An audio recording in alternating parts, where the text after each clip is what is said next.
Welcome to QuickSummary. Today, we're diving into the groundbreaking book, Thinking Fast and Slow, by Daniel Kahneman, published in 2011. Introduction. We often have two ways of thinking, a fast and intuitive side, and a slow and rational side. Some people might quickly assume that the rational side is always better, but that's not necessarily true. Each side has its strengths. The fast, intuitive side helps us get through everyday tasks without using too much energy. It's like a shortcut that lets us make quick decisions when we don't have to think too hard. For example, when you know your way home and don't have to think about every turn, you're using your intuitive side. On the other hand, the slow, rational side is what we use when we need to think carefully about something, like solving a difficult problem or making an important decision. This is when we sit down and really analyze the situation. These two ways of thinking aren't enemies. They often work together. For example, the fast side might quickly gather basic information, and then the slow side takes that information and digs deeper to make a thoughtful decision. Now, the fast system uses something called heuristics, which are simple rules we follow to make decisions quickly. Most of the time, heuristics work well and give us good results. However, they're not always perfect, and sometimes they can lead us to make mistakes. When that happens, it's a sign that we should switch to our slow, rational side to think things through more carefully. This summary will help you understand when it's time to stop relying on those quick decisions and start thinking more deeply. Lesson 1. Fast and slow thinking. Anchoring is a mental shortcut we use when we make decisions based on a starting point, or anchor. For example, if someone asks you whether Nelson Mandela spent more or less than 30 years in prison, you might not know the exact answer, but you'd probably guess a number close to 30 when asked to estimate the number of years he spent in prison. That's because the first question influenced your thinking, making you lean toward that number. Anchoring can be helpful when the starting point is accurate. In the case of Nelson Mandela, the anchor of 30 years wasn't random, since he did spend around that amount of time in jail. So, in this situation, the anchor helps you make a pretty good guess. But anchoring can also be used to trick you. Let's look at an example. Imagine Steve, who likes to visit pawn shops to sell things he thinks might be valuable. One day, he brought in a small, ordinary-looking soldier figurine, hoping to get a few dollars for it. The pawn shop owner, who was very good at bargaining, casually asked Steve, "Do you think this figurine is worth more or less than $25? Steve, thinking it was just a harmless question, joked that it must be worth more than $25. When the owner asked how much Steve wanted for the figurine, Steve hesitated, but then said $30. The owner immediately agreed without trying to negotiate, which surprised Steve, but he took the money and left. The next day, Steve saw the same figurine in the shop, priced at $200. He realized that the owner had tricked him. By asking about the $25 price, the owner planted a low number in Steve's mind, making him think the figurine was worth less than it actually was. This anchor led Steve to settle for much less than what the figurine was truly worth. Lesson 2. Availability. Heuristic. Understanding how our minds work. The availability heuristic is a concept that explains how our brains often rely on what comes to mind most easily when making decisions or judgments. This mental shortcut can be quite useful, but it can also lead us to make errors in our thinking. For example, imagine someone asks you what the largest city in Europe is. Without much thought, you might immediately say London. Why? Because London is a well-known city that you've heard about often, so it's the first thing that pops into your head. Even if you're not certain, it feels like a safe guess because of how frequently you've encountered information about London. In this case, you wouldn't be far off. London is indeed one of the biggest cities in Europe, although Moscow is the largest. Here, the availability heuristic helps you make a quick, reasonably accurate decision. However, this same mental shortcut can sometimes lead us astray. Consider how we perceive the risks of plane crashes versus car accidents. Plane crashes are rare, but when they happen, they are dramatic and tragic events that dominate news headlines for days or even weeks. Because of the extensive media coverage, images and stories of plane crashes become deeply ingrained in our memories.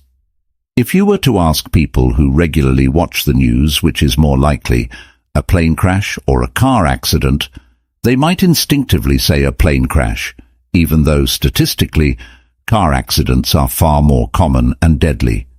This is because the vividness and emotional impact of plane crashes make them more memorable and thus more available in our minds, skewing our perception of risk. Another classic example of the availability heuristic at work involves our fear of shark attacks. Sharks are often depicted as fierce, deadly predators, especially in movies like Jaws, which have shaped public perception. The rare but horrifying nature of shark attacks makes them prime material for news stories and viral videos. As a result, when we think about dangers in the ocean, the image of a shark attack is readily available in our minds, making us believe that such attacks are more common than they actually are. In reality, shark attacks are exceedingly rare.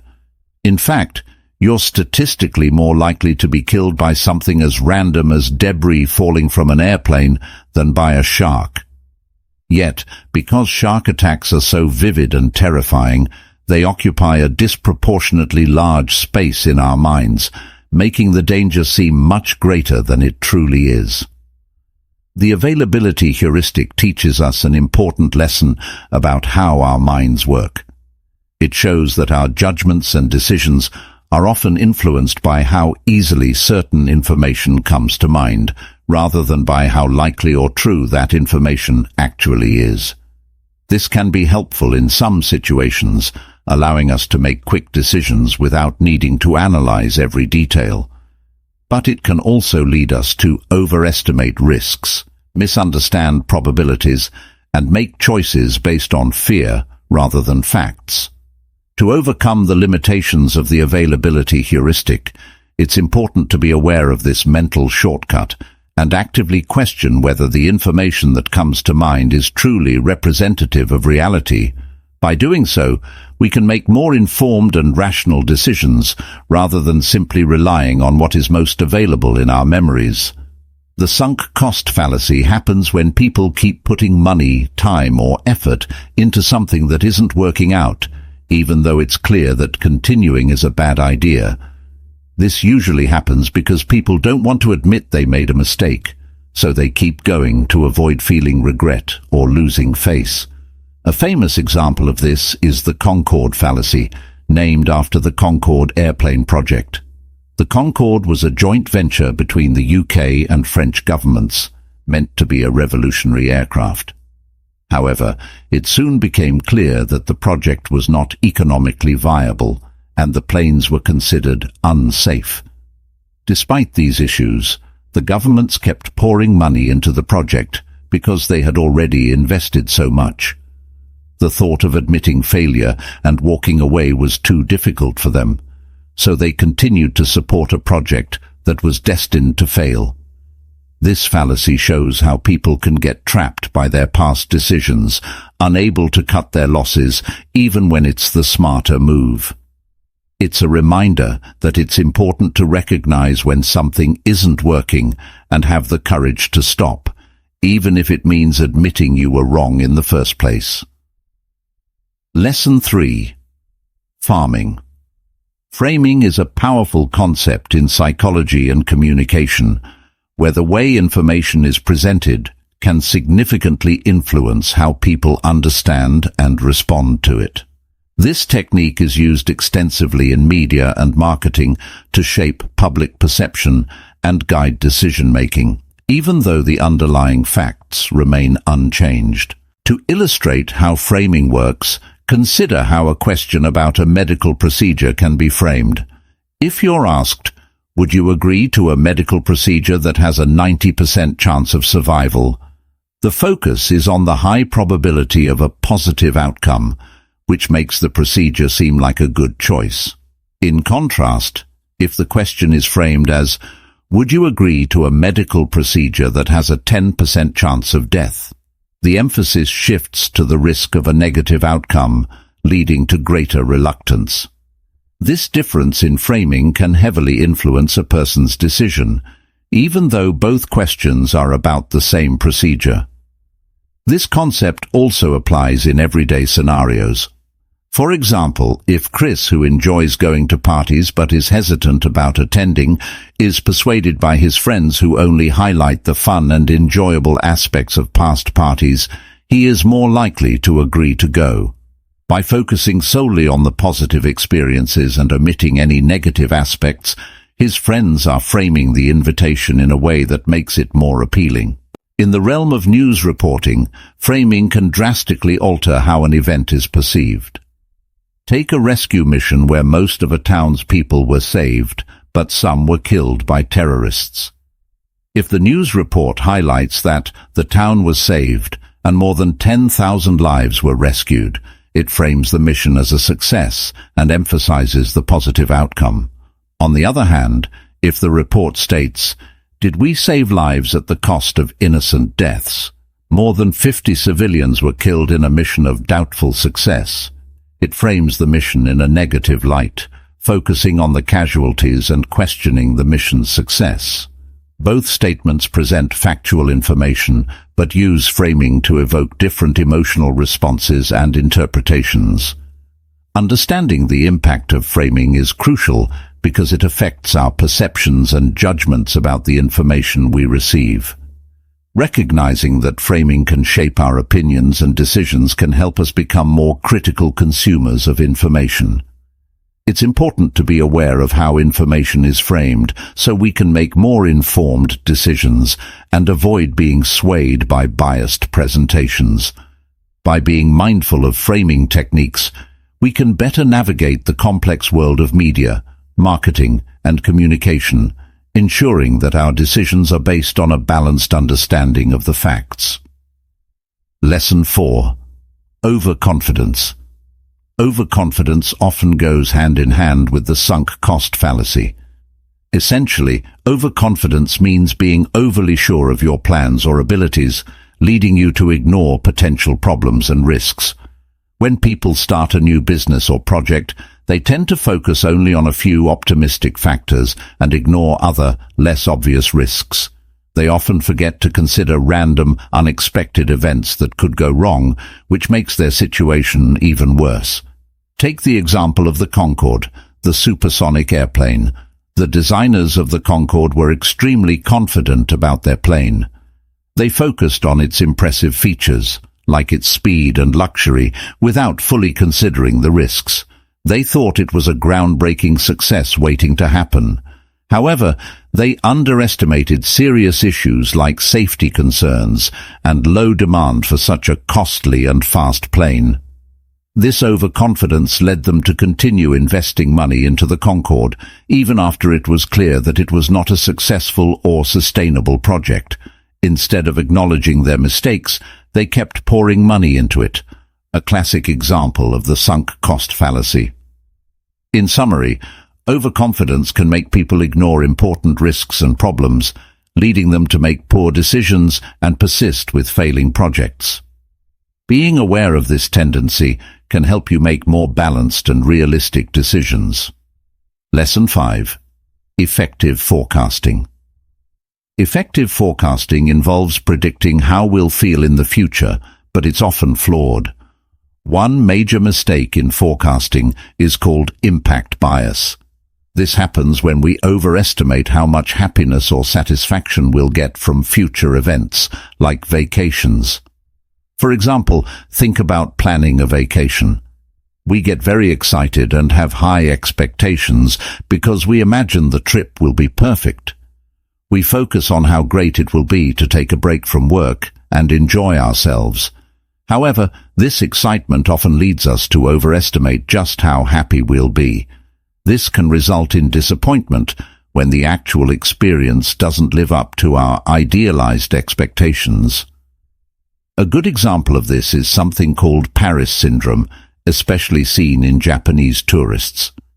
Many Japanese tourists have such high expectations of their trip to Paris that the reality rarely meets those expectations. They might be disappointed by things like dirty streets, long lines, or high prices. The contrast between their idealized vision and the actual experience can cause stress and even physical symptoms like dizziness and nausea. In short, impact bias makes us expect more happiness from future events than we might actually experience, leading to potential letdowns when reality doesn't match our expectations. Lesson 6. Immune neglect. Immune neglect is a concept that describes how people often overlook the way their psychological immune system helps them handle stressful situations. This system works by preparing us to cope better with negative events than we anticipate. Essentially, people tend to underestimate their ability to deal with difficulties, which is why they may be surprised at how well they handle them when they actually occur. Here's a simpler example. Think about someone who is extremely afraid of going to the dentist. They might imagine all sorts of terrible scenarios. What if something goes wrong, or if they get an infection? These worries can make the experience seem much worse than it really is. However, when they finally go to the dentist, they often find that it's not as bad as they feared. This happens because their intense worry prepared their mind and body to handle the stress more effectively. Their psychological immune system had already started working, reducing their stress when the real event happened. In short, immune neglect is about how people often fail to realize that their minds and bodies are better equipped to deal with challenges than they expect. This built-in coping mechanism can make tough situations feel less overwhelming when they actually occur. Lesson 7. Vocalism. Vocalism is another way in which people make mistakes when predicting future events. However, unlike the aforementioned immune neglect, this one isn't usually beneficial. Vocalism happens when a person focuses on a specific detail of an event so much that this detail becomes the most prominent one at the expense of other aspects. This can be shown in a situation when people are deciding where to move, California or the Midwest. Most people focus on the weather difference and stick solely to this factor because this specific detail is the center of focus. Other equally important factors, such as prices or quality of living, are neglected. In his book, Thinking Fast and Slow, Daniel Kahneman explores the different ways we think and make decisions. The book highlights that thinking is not a single process, but involves at least two distinct types. Slow thinking is rational and deliberate, used when solving complex problems or making detailed plans. It involves careful consideration and is less influenced by emotions. On the other hand, fast thinking is quick and automatic, relying on mental shortcuts based on past experiences. While this type of thinking is efficient and works well in many situations, it can also lead to biases and errors because it operates largely below the level of conscious awareness. Importantly, slow and fast thinking are not mutually exclusive. They often work together, each contributing its strengths to decision-making. However, marketing and news agencies sometimes manipulate fast-thinking processes to influence opinions subtly. Being aware of these tactics can help you recognize when your fast thinking is being guided by external forces. Moreover, the way information is framed can significantly impact how you perceive it. The framing of a question or news story can shape your response more than the actual content. By understanding these concepts, you can better navigate your thinking processes and make more informed decisions. Thanks for tuning in to this quick summary. If you enjoyed this audiobook summary, please like, subscribe, and share with others to help us spread the knowledge.